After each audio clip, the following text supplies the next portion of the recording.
আসসালামু আলাইকুম। প্রতিদিনের ডেইলি ব্লগ নিয়ে চলে আসলাম আপনাদের মাঝখানে। আজকে প্রতিদিনই একই কাজ করতে হয় আমাদের মতো মেয়েদের, তাই প্রতিদিন একই কাজই করা ছাড়া আর কোনো ভিডিও দেওয়ার মতো নাই। আজকে একটা কড়াই রাখা হয়েছে, কড়াই একটা ভেঙে গেছে, সেই জন্য আমার শাশুড়ি রাখছে এই কড়াইটা। 520 টাকা নিচ্ছে। আপনারা কমেন্টে বলবেন আমরা কি ঠকে গেছি নাকি কড়াইটা দুজনে রেখে। আর রাত্রে আমার হাজব্যান্ড বাজার আনছে, সবজি খেতে কমে গেছে, নাই সবজি। চিচিঙ্গা, ঢেঁড়স আর পটল আনছে। পটল রান্না করব না, চিচিঙ্গা ভাজি করব, ঢেঁড়স ভাজি করব।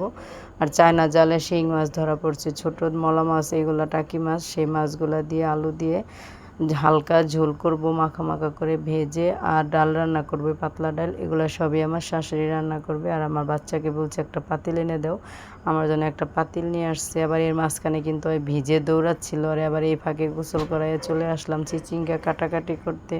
চিচিঙ্গা কুচিয়ে নিলাম, সব সবজি কেটে নিয়েছি, কাঁচামরিচ পেঁয়াজও কেটে নিয়েছি। এই পাকা মরিচগুলো রেখে দিলাম এগুলো চারা বানানোর জন্য। এটা কালকে কেটে নিব, আপনাদের সাথে শেয়ার করব ভিডিওটা। আর এই মাছগুলো এখন আমি কেটে নিব, কেটে ধুয়ে পরিষ্কার করে দিব সব কাজ শেষ করে। আবার ধান শুকা দিয়েছি, ধানের খের মানে কুটা বলে আমার শ্বশুরবাড়ি। খেরগুলো রাস্তায় তেরপল বিছায় গেটের বাইরে রোদ পরে ভ্যান গাড়ি যায়, ধান আছে সেইখানে দিয়ে আসছি। আসলে রাস্তায় তো এই ভিডিওগুলো করতে পারি না এক হাতে ক্যামেরা নিয়ে, তাই আপনাদের দেখাতে পারিনি, অন্য একদিন দেখাবো। এখন মাছগুলো সুন্দর করে আমি আলাদা আলাদা করে নিচ্ছি। ছোটো মাছগুলো ডিপে রাখতে রাখতে জমে গেছে, কারণ নষ্ট হয়ে যেত। রান্না করতে আসছি 12টার দিকে, সেই জন্য মাছগুলো সুন্দর করে অফ ক্যামেরায় কেটে নিয়েছি। এখন ধুয়ে পরিষ্কার করে দিব, একেবারে ধুয়ে রেডি করে দিব। শাশুড়ি শুধু রান্না করে ফেলবো। চিচিঙ্গাও কাটা শেষ হয়েছে, ঢেঁড়সও কাটা শেষ। অফ ক্যামেরায় আলুও কেটে নিয়েছি। তারপরে ডালগুলা ধুয়ে নেব, ভিজিয়ে রাখছি। আমি ডালটা ভিজিয়ে রাখি, তাড়াতাড়ি নরম হয়, সিদ্ধ হয়ে যায় খুব তাড়াতাড়ি ডালটা। এটা আমি ঢাকায় থাকতে একবার রিয়েলনি ভাবির কাছে এই টিপসটা শিখেছিলাম, আর আমার কাছেও মনে হয় যে সত্যি। এখন সবগুলো মাছ লবণ দিয়ে সুন্দর করে পরিষ্কার করে ধুয়ে দিলাম, এগুলো ভেজে তারপর রান্না করবে। দেখেন সাদা ফকফকা করে মাছগুলো ধুয়েছি, দেখেন একটু কালো নাই, শিং মাছগুলো লাল লাল হয়ে গেছে।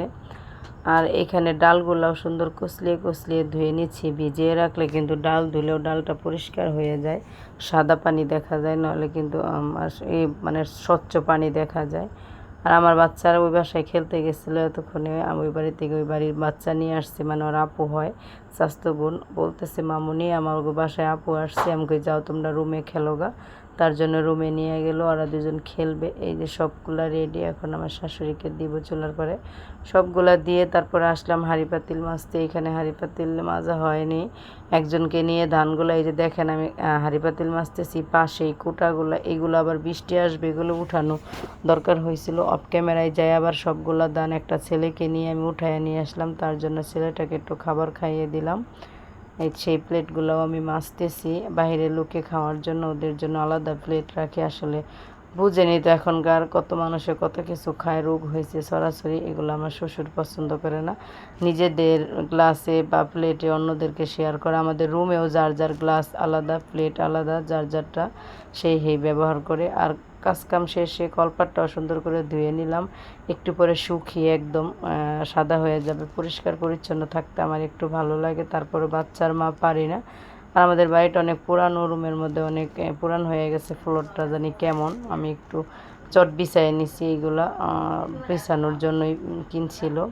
তারপরে ঝাড়ু দিয়ে নিলাম। ওই যে শাশুড়ি রান্না করতেছে কলপারে, আমাদের কলপারটা অনেক উঁচা, আর কলপারের নিচে রান্নাঘর আছে, সাইডে ছোট খোলা রান্নাঘর, সেখানে রান্না করতেছে। আমি আস্তে আস্তে ঝাড়ু দিয়ে নিলাম, এখন ধুয়ে পরিষ্কার করে ঘরে চলে যাব, কারণ ঘরে আর ঘরটা পরিষ্কার করব। আমাদের সবগুলো রুম পরিষ্কার করে দেখাতে পারবো না, সেদিনে একটা রুম পরিষ্কার করে দেখাইছি, আজকে 3টা রুম পরিষ্কার করে দেখাবো। ডাইনিং রুম আর 2টা শোয়ার রুম, আমরা একটাই থাকি, শাশুড়ি শ্বশুর একটাই থাকে। আর আপনারা যে যেখান থেকে আমার ভিডিওটা দেখতেছেন, প্লিজ আমার চ্যানেলটা সাবস্ক্রাইব করে পাশেই থাকবেন, অল নোটিফিকেশনে ক্লিক করে দিবেন। কষ্ট করে একটা লাইক দিয়ে ভিডিওটা দেখে টুপ করে সুন্দর একটা গঠনমূলক কমেন্ট করে যাবেন। সেই কমেন্ট ধরে ভালোবাসা দিতে আমিও চলে যাব আপনাদের বাড়ি। আর একটু শেয়ার করে দিবেন বন্ধু বান্ধবের কাছে। আর যারা পুরান বন্ধু আছেন তাদেরকে অসংখ্য ধন্যবাদ, প্রতিদিন লাইক দিয়ে কষ্ট করে ভিডিওটা দেখার জন্য, কমেন্ট করার জন্য। এই তো আমার ছেলেকে নিয়ে আসলাম, ও ময়লা ধরে একা একা। আমি কই চলো রুমে ফ্যানের বাতাস খাবো, আমি ঘর পরিষ্কার করব। তার জন্য আমার সাথে সাথে রুমে আসলো। আর রুমের ফ্লোরটা বেশি ভালো না, তাই জন্য আমি এগুলো বিছিয়ে রাখছি। এই যে এই খাট গোছাবো, আমার বাচ্চার খাট গোছাবো, আবার আমাদের শ্বশুর শাশুড়িদের রুমে এই খাটটাও গোছাবো। এই তো দেখেন সব এলোমেলো, একটা খাট গোছানো দেখাবো, সবগুলো দেখাতে পারবো না। আর রুম ঝাড়ু দেওয়া হালকা পাতলা একটু ভিডিও করে নিয়েছি। এখন এই খাটটা পরিষ্কার করে নিচে সুন্দর ঝাড়টার দিয়ে পরিষ্কার করে দিব।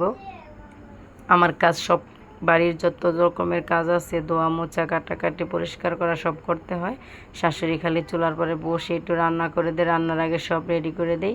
আবার রান্নার পরে উনি চুলার পরতে উঠে যায়, সব ঢেলে ঢুলে রুমে আনি টেবিলে। তারপরে যা হাঁড়ি পাতিল হয়, কালি এলো হাঁড়ি পাতিল সবগুলা ধুয়ে তারপরে গোসল করে তারপরে বাচ্চাদেরকে খাওয়ানো, নামাজ কালাম পড়া।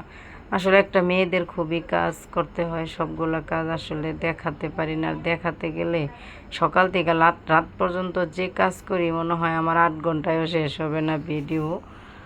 এই তো আমার শ্বশুর শাশুড়ির রুমটা ঝাড়ু দিলাম, এখন আমাদের খাবারের রুমটা ঝাড়ু দিয়ে দিচ্ছি। এগুলা ঝাড়ু দিয়ে পরে যাব আমাদের রুমের নিচে, ঝাড়ু দেওয়াটা দেখাবো, বারান্দা সহ এগুলা ঝাড়ু দিব। আর এই চেয়ারগুলো সরিয়ে সরিয়ে ঝাড়ু দেয়। আর এইগুলো না সবাই পা দিয়া খালি মোড়ায়া ফেলে। আর এই কাপড়গুলো কিন্তু অনেক দিন বিছাতে বিছাতে রং চলে গেছে, এটা কিন্তু ময়লা না, তারপর আপনারা খারাপভাবে নেবেন না। আবার ময়লাও আছে হালকা পাতলা, আসলে এগুলো ধুইলে এরকমই দেখা যায়, হালকা একটু চকচকে হয়। আজকে এই পর্যন্তই বন্ধুরা, সবাই ভালো থাকেন, সুস্থ থাকেন, দেখা হবে বেঁচে থাকলে পরের ভিডিওতে। আসসালামু আলাইকুম, আল্লাহ হাফেজ, বাই বাই। সবাই ভালো থাকবেন, বেশি বেশি সাপোর্ট করবেন।